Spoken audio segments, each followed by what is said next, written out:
welcome back to my channel. So the next part of my project, koi spawning facility started, and I'm about to install the bottom drain in this tank. I cut the hole and placed it on a pallet. The bottom drain is already just in there, it's not lined up yet, but that's the next part, lining it up, drilling the holes through the sheet, and then tie it all up and then silicone it in. So this is my next big thing, and then after I've done that, I have to place the return, and I have to make sure that the return, as you can see there, there's the exit of the bottom drain. So I have to turn this tank a little bit around to get a nice clean spot for the return.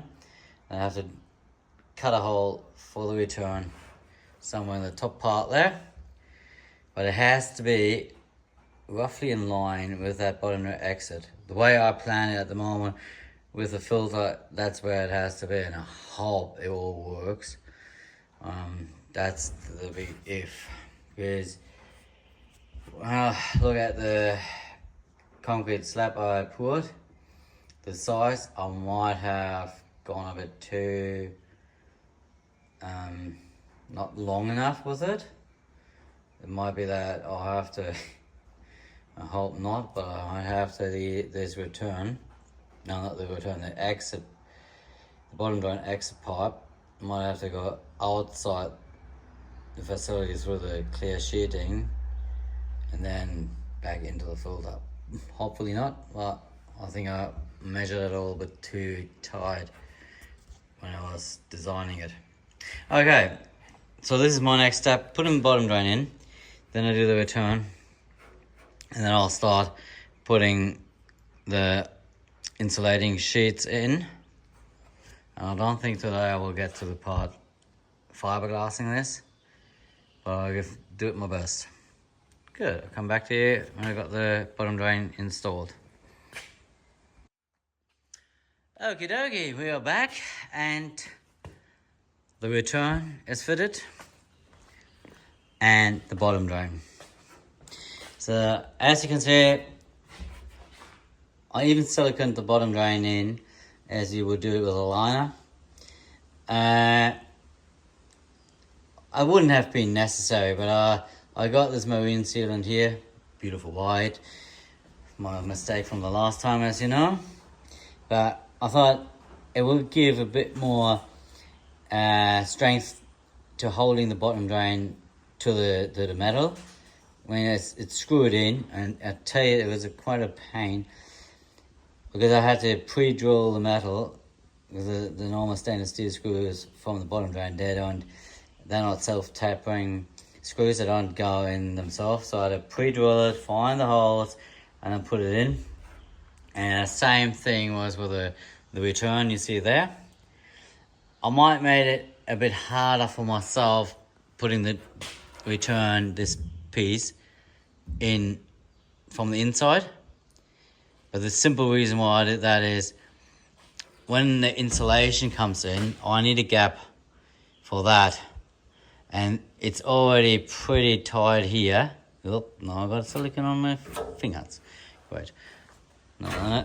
So I thought, yep, from the inside it was a bit harder. But yeah, the 90mm return can go in here and then push it all that way. No, I know a lot of you will ask why for this small tank put a 90mm in. For me, as you know, it's all about saving energy, and a 90mm or 100mm will be easier on the pump. So I can run the pump much slower on a 90mm, and I don't have to squeeze an elephant through the pipe like if you wouldn't use 40 or 50mm. So as a lot of you who follow me know, my motto is have a bigger pipe and you can run lower wattage. So, and this one If I'm lucky, I use only a 20 watt on the pump. Yeah, that's why I use that. I like to have the bigger returns so that the pump doesn't have to push through the pipe.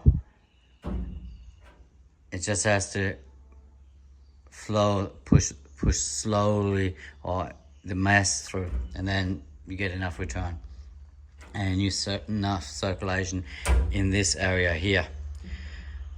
If you put a 50 mil pipe on, or 40 mil, just because you think the pump has only a return of a 2.5 inch, something like that, that does not matter at all. Just a little tip: the exit of the pump does not determine your pipe size.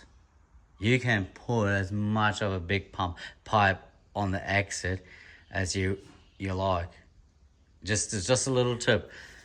A lot of people think because there's a 2.5 or 2.5 inch thread on it, I'll have to continue with the same pipe. That is wrong thinking. That might apply to if you have a pressure system, you know, you're putting a pool pump on, or you know, something that where you need to push, where you have a strong pump on it that needs to be pushed, like putting the water up 2-3 meters in the air for waterfall. But if you only returning the water to the same level in your pond, even if it's only a 0.5 meter higher, go with bigger pipes. You know, go at least use a 70 mil pipe. You know, you can always reduce that pipe to the outlet of the pump, and I promise you will save a shitload of power on your pump, and you will return more water to the pond on the lower wattage than you would do on the higher wattage. But okay, that is anyone's own choice. I'm not pushing anyone there, but yeah, this is what I like to do. Okay, bottom drain in, return in. Now, next spot will be these insulation boards. Trying to fit them in here and glue them on, and then probably tomorrow afternoon, after I come back from the koi auction, I can fiberglass it, because I don't think I will do it today. Not enough time. It's 4 o'clock already. Okay, catch you with the next update. Oh well, the next step. I got the insulation in, as you can see, and it was a pain. But I got it in. I had to brace it and clamp it to get it conform. I mean, what I did, I basically cut slots into the styrofoam so I could bend it into this tank, and I used expanding foam because I know from past experience it has excellent adherence to stuff, but I wouldn't do it again the next time, or because I ran out, and the last sheet, that little short sheet there, I put in with marine sealant, and that worked better than the expanding foam. And when I mean expanding foam, what I do, I spray it onto the isolation board, and then I wait a bit till it fully expanded, and then I tack it in. But it didn't work as well as I expected it, so I had to clamp it. And so it's done now. And I put all this aluminium tape over the edge, and I sealed everything. And I'm pretty happy with the outcome. Look, this is not a piece of art. You can see it. The edges are pretty rough. And I'm not here. Because you look at this tank, it is battered. I was not here to make a piece of art of perfection. this is a tank that will do a job, and I hope it will do a good job. I think this is pretty good. Floor not insulated, as I said. The heat will come up. The walls here nice insulated. Will keep the warmth in. So I hope this will all work perfectly. So the returners here is nice and strong in there. I had my doubts in the beginning when I put it in, because only 4 screws are holding it. Well, it's supposed to be 6 or 7, something like that. Yeah, and it took all longer.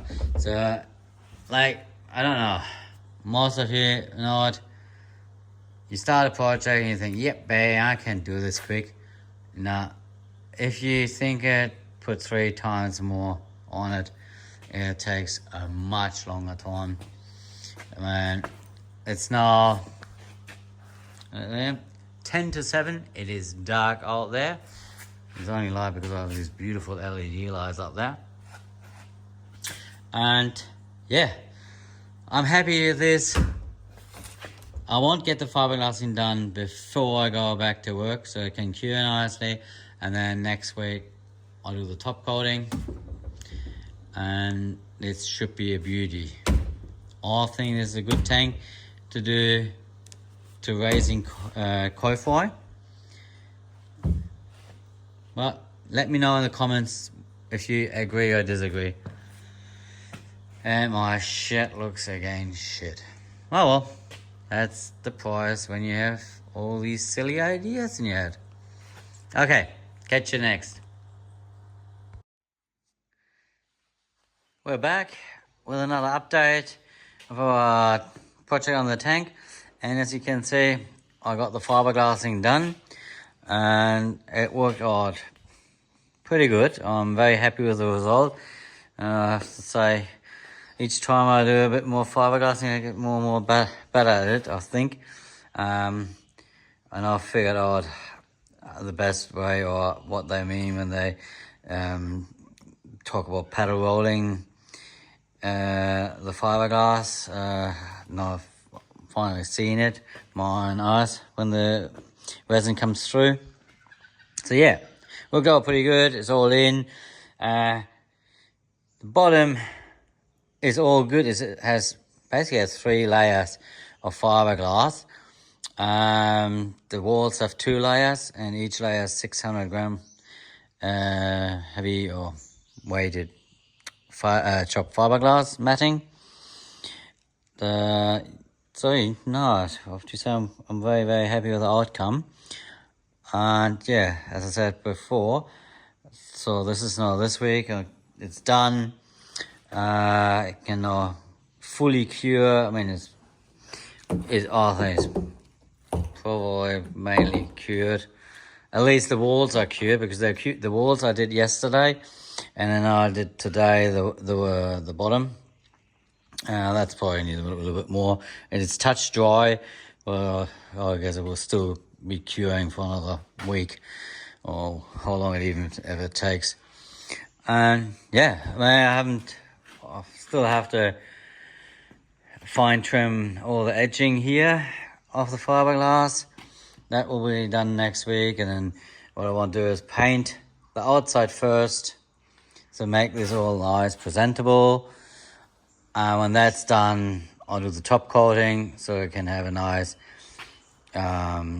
transition from the black top coat to sort of, I don't know, as a hammer tone grey colour. Still in my shed storage here, what I used years ago on my trailer. I can finally finish it on this one, if it hasn't been expired, of course. My luck is probably expired and it's solid in the can. No, just joking, it's still liquid in the can, but I don't know about how it looks like, if it's still usable. But yeah, I'm very happy with it. So as I said, I'm getting better and better at this fiberglassing. Not that I will do it for a professional living, that's for sure not. I still taste the fiberglass resin fumes in my mouth. Good. So this is this, and then a quick show you the concrete pad. Well, I haven't mentioned it. I'm pretty sure I haven't mentioned it on the last clip before.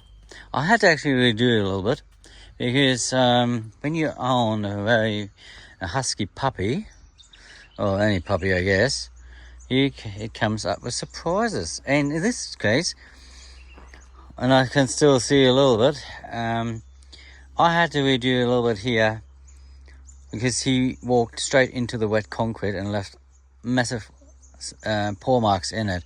And I didn't realize it early enough.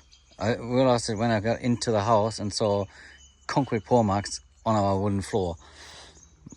I could fix that in the house quick up before my wife came back from work, but it wasn't time enough to do this, and it was not fully set, but not good enough to do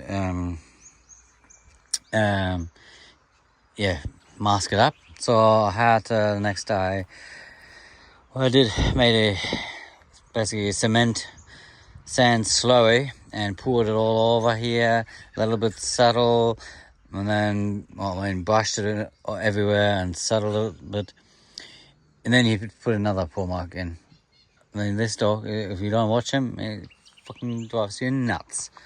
But yeah, so I still have a slight paw marks in there because I thought I had them all masked up, but when you can see here, maybe on there, you can see a paw mark a little bit left.